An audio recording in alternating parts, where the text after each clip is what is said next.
Une simple photo floue d'Élise et Nadine dans une forêt, prise Dieu sait quand. C'est là-dessus que vous fondez une arrestation. Ce n'est pas une arrestation. C'est une mise en garde à vue. Cette photo fait partie d'un ensemble d'éléments. Nadine a disparu, Élise était avec elle. C'est suffisant pour ouvrir une enquête. Suffisant pour l'humilier. L'enfermer comme une malfaitrice. Vous appelez ça de la justice. Vous n'avez rien d'autre qu'un cliché où deux jeunes femmes sont arrêtées dans une forêt. Elle ne sera pas relâchée. On va prolonger la garde à vue. Ensuite elle passera devant le juge. Et elle sera jugée. Croyez-moi maître. Il y a des choses que vous ignorez encore. Des choses que vous fabriquez. Vous voulez dire. Vous bricolez un dossier. Vous tirez des conclusions hâtives. C'est de l'acharnement. Et ça c'est très mauvais pour votre carrière. Vous voulez m'intimider. Je vous préviens. Parce que vous êtes en train de commettre une erreur monumentale. Si vous maintenez cette jeune femme en détention sans preuve solide, vous ouvrez la porte à un tapage judiciaire. Qu'elle explique alors où est Nadine. Qu'elle nous dise ce qu'il s'est passé dans cette forêt. Parce que pour l'instant, elle se tait. Elle évite les questions. Et son silence l'enfonce. Parce qu'elle est choquée, traquée. Vous la traitez comme une coupable. Vous l'avez mise dans une cellule. Seule, sans même une preuve directe.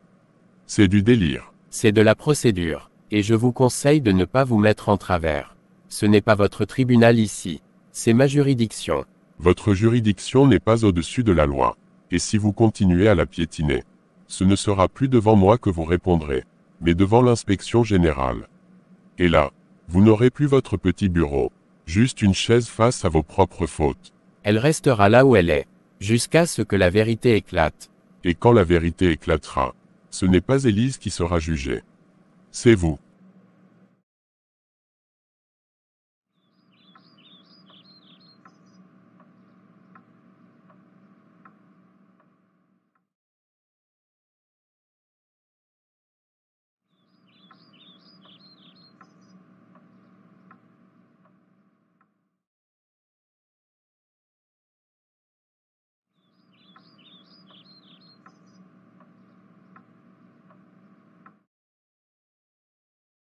Comment vous allez? Je vais bien, merci madame. Je vais vous servir un peu de jus d'ananas.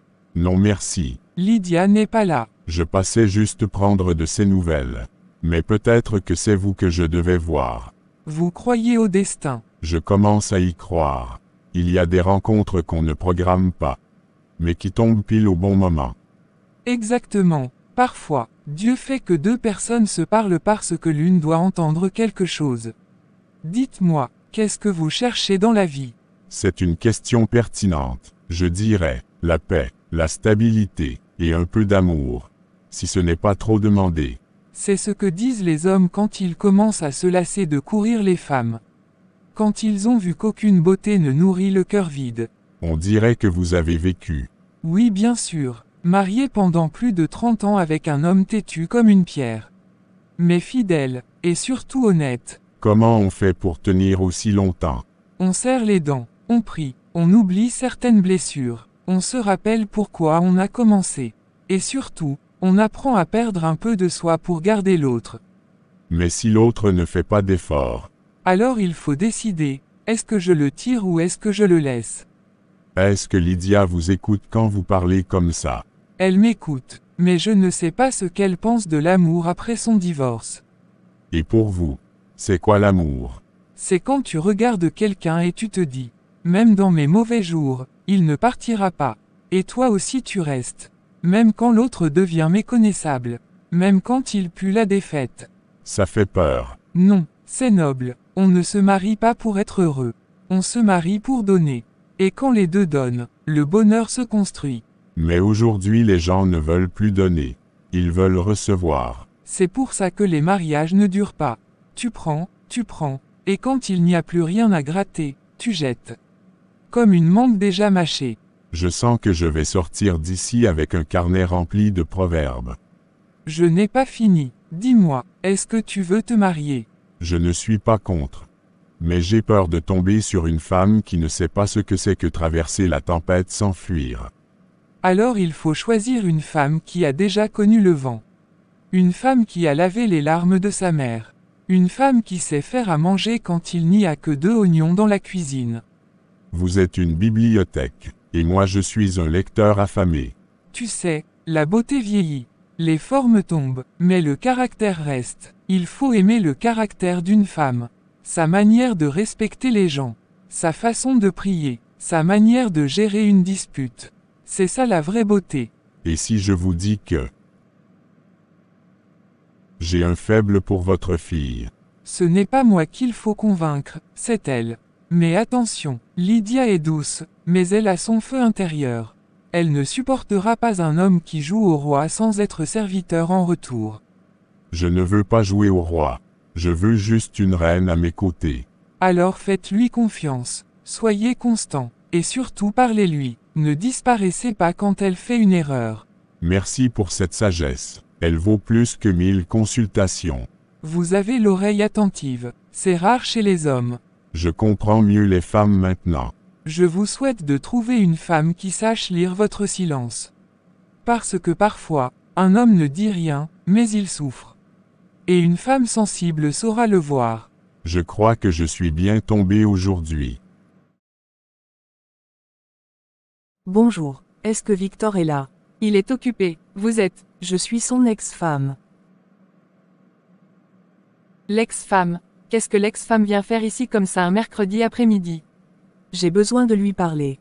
C'est urgent. Urgent comment? Parce que s'il s'agit encore d'un prétexte bidon pour le revoir, je peux vous épargner l'effort.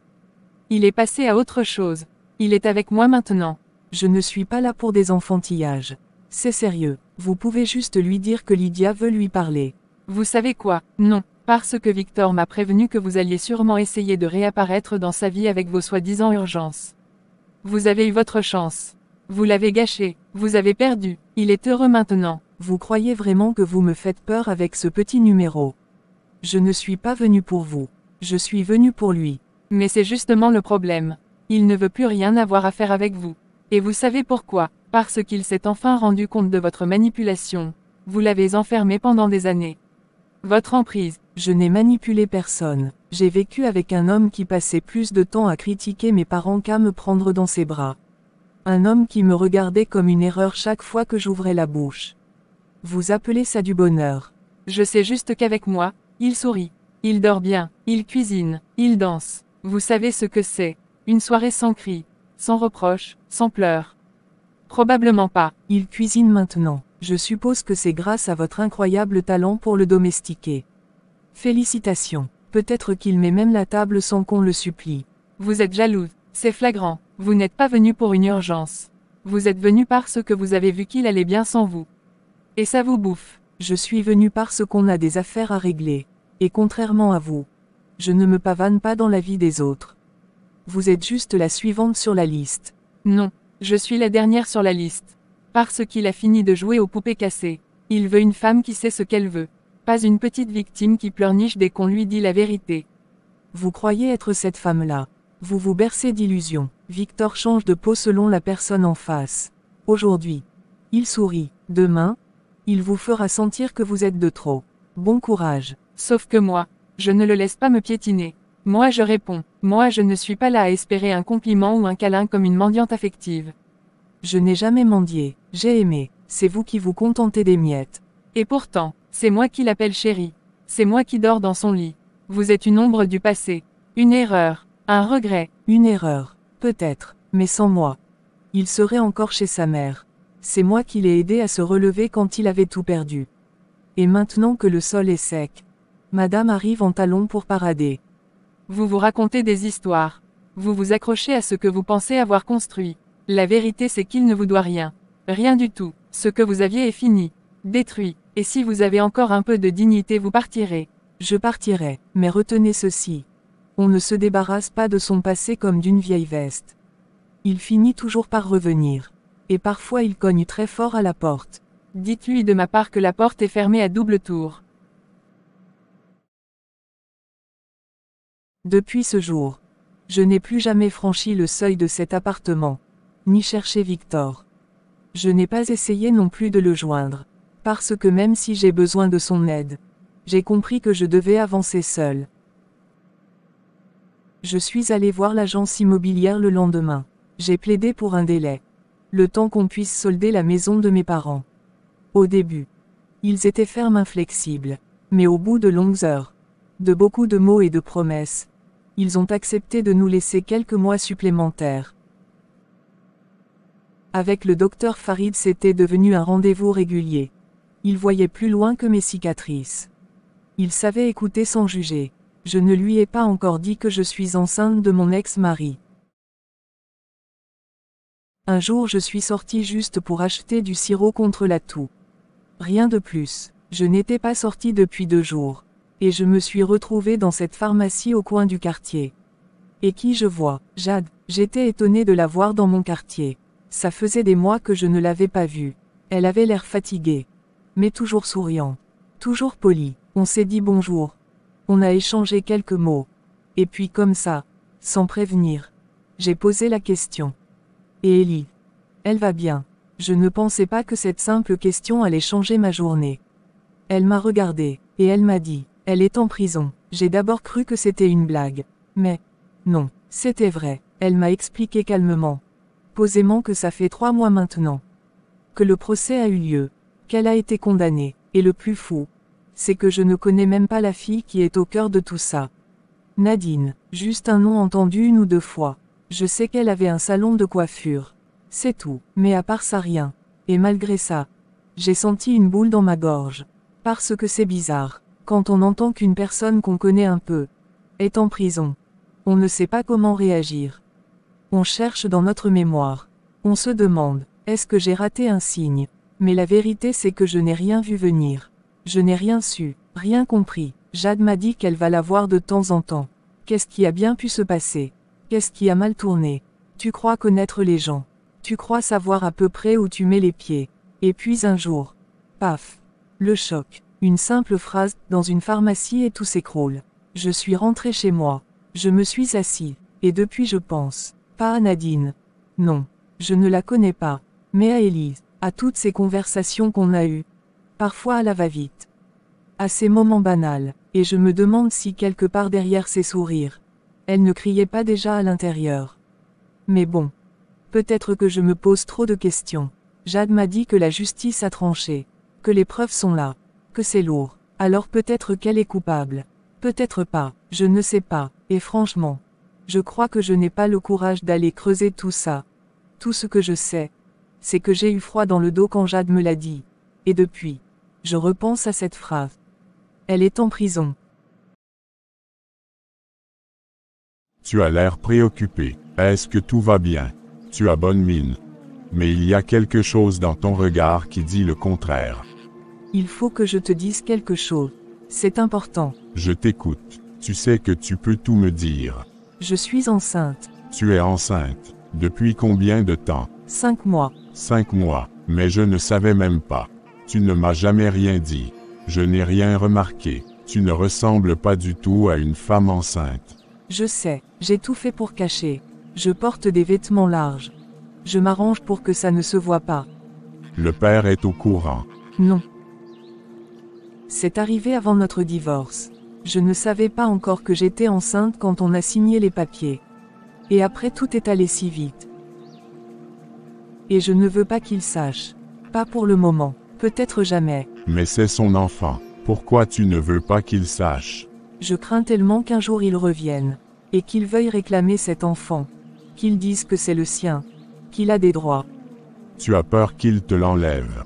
Oui, et surtout, je ne sais pas si sa nouvelle compagne pourrait aimer un enfant qui n'est pas d'elle. Tu vois le genre. Elle pourrait être possessive. Et mon bébé serait élevé dans un environnement qui n'est pas sain. Je veux le protéger. Tu penses qu'il pourrait lui donner de l'amour mais qu'elle risquerait de lui en retirer? Exactement. Et puis je me dis que ce bébé, c'est peut-être un cadeau pour moi. Quelque chose qui m'aide à avancer. À ne pas m'effondrer. Je n'ai pas envie de le partager. Pas maintenant. Je veux que ce bébé m'appartienne encore un peu. Rien qu'à moi. Je comprends. Même si je ne suis pas toujours d'accord avec l'idée de cacher un enfant à son père, je respecte ta décision. Tu as traversé tellement de choses. Tu mérites un peu de paix. Et si c'est ça ta paix, alors je suis avec toi.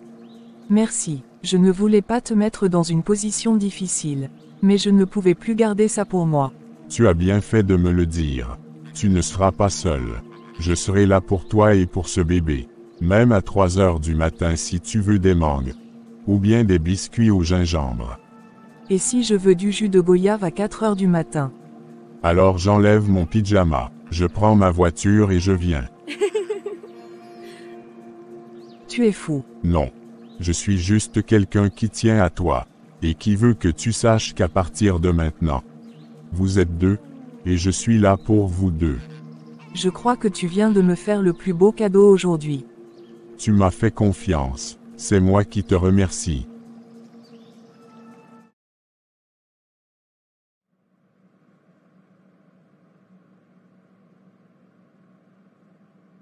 Vous ne connaissez pas Nadine personnellement. Pas du tout. Je l'ai peut-être croisée 1 ou 2 fois dans le quartier. Mais je n'ai jamais eu affaire à elle.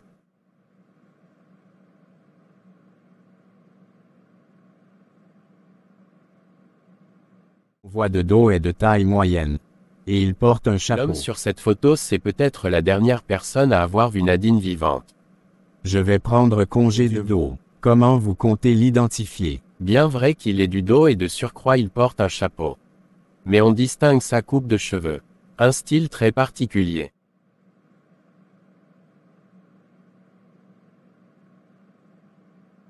Vous êtes rasé la tête. Il y avait des poux dans mes cheveux.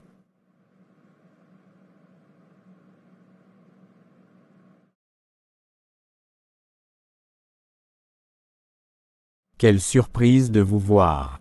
Installez-vous. Tu t'es bien foutu de moi. Je ne comprends pas. Tu ne comprends pas. Tu veux que je te rafraîchisse la mémoire. C'est toi l'homme du dos sur la photo avec Nadine. Oui, c'est moi. J'ai besoin d'explications. Nadine et moi avions une liaison. Elle voulait tout dire à ma femme. Le jour où elle s'est disputée avec Élise. Je l'ai appelée le même soir. Elle est venue me rejoindre. Je l'ai enfermée dans un endroit. Et une nuit je l'ai emmenée en voiture. On est allé dans la forêt. Je l'ai poussée. Elle ne respirait plus, et je l'ai enterrée. Nous sommes allés dans cette forêt, pas de corps. Je vous jure que c'est là. Je peux vous y emmener. Je peux vous montrer. Je me souviens de chaque pas.